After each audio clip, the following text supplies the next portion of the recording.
Hi வாங்க friends, இன்றைக்கி ரொம்ப முக்கியமான வீடியோ தான். நான் நிஜமாக என்ன பாக்கியம் செஞ்சேன்னு எனக்கே தெரியலை, என்ன புண்ணியம் செஞ்சேன்னு எனக்கு தெரியலை. ஹவுஸ் ஓனர் பாப்பா பார்த்தீங்கன்னா அவங்க வேண்டிகிட்டு இருந்திருக்காங்க, வரலட்சுமி அம்மா பூஜை நான் வீடு கட்டிட்டா நான் உங்களை கூட்டிகிட்டு வந்து பூஜை பண்ணுறமான்னு சொல்லி வேண்டியிருக்காங்க போல். ஆனால் அந்த பாப்பா வந்து, அக்கா நீங்கள் எனக்கு வரலட்சுமி அம்மாவை அலங்காரம் பண்ணி கொடுங்கன்னு சொல்லி கேட்டாங்க. இந்த பாக்கியம் நிஜமாக சொல்கிறேன், என்னோடய வாழ்நாளில் எனக்கு கிடைச்சது மிகப்பெரிய ஒரு பாக்கியம். நான் என்ன புண்ணியம் எனக்கு தெரியாமல் நான் புண்ணியம் பண்ணியிருக்கேனா, பாவம் பண்ணியிருக்கேனா நிஜமாக எனக்கு தெரியாது. அது கடவுள் ஒருத்தருக்கு மட்டும்தான் தெரியும். அம்மாவை அலங்காரம் பண்ணுறது எவ்வளோ பெரிய விஷயன்றது நம்ம எல்லாருக்குமே தெரியும். மகாலட்சுமி அம்மாவை முதல் முறையாக நானும் இதுக்கு முன்னாடி அம்மன்லாம் அலங்காரம் பண்ணது கிடையாது. நான் ஃபோட்டோ வச்சு தான் சாமி கும்பிடுவேன். அவங்க எல்லா பொருளும் வாங்கிட்டு கொடுத்தாங்க. அம்மாவை நான் தான் அலங்காரம் பண்ணேன்.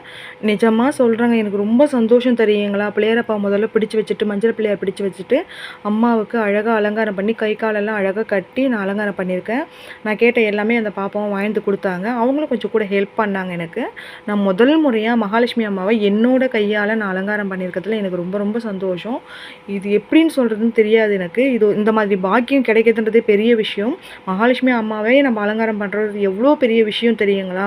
நான் போயிட்டு என்னோடய கையில் பண்ணிவிட்டு அந்த அம்மாவன்ட்ட வேண்டிட்டு வந்திருக்கேன்.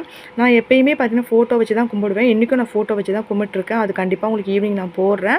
லாங் வீடியோவும் எடுத்திருக்கேன், நான் கண்டிப்பாக அதுவும் போடுறேன். வ்ளாகாகவே எடுத்திருக்கேன், அதை நான் கண்டிப்பாக போடுறேன். எங்களுக்கு ரொம்ப ஹாப்பி. நிஷா சொன்னாங்க உஷா செஞ்சாச்சு அப்படின்ற மாதிரி ஒரு நல்ல ஒரு ஹாப்பியான ஒரு மொமெண்ட் தான் இது. எங்களால் மறக்கவே முடியாது. நாங்கள் சிம்பிளாக தான் பண்ணோம், ஆனால் அம்மா அம்சமாக உட்காந்துட்டாங்க. சின்ன சின்ன விஷயங்கள் மறந்தோம், ஆனால் கரெக்டாக டக்கு டக்குன்னு ஞாபகப்படுத்தி நாங்கள் பண்ணிட்டோம். அம்மா நல்லா இருக்காங்க. எங்களுக்கு ரொம்ப ஆனந்தம். நாளைக்கு காலையில் அவங்க பூஜைலாம் போட்டுட்டு எல்லாருக்கும் எல்லா பொருளும் கொடுக்குறதா இருக்காங்க. நானும் போய் வாங்கிட்டு வந்துட்டு அதுவும் நான் உங்களுக்கு வீடியோ போடுறேன். நீங்கள் பார்த்துட்டு எப்படி இருக்காங்கன்னு சொல்லுங்கள்.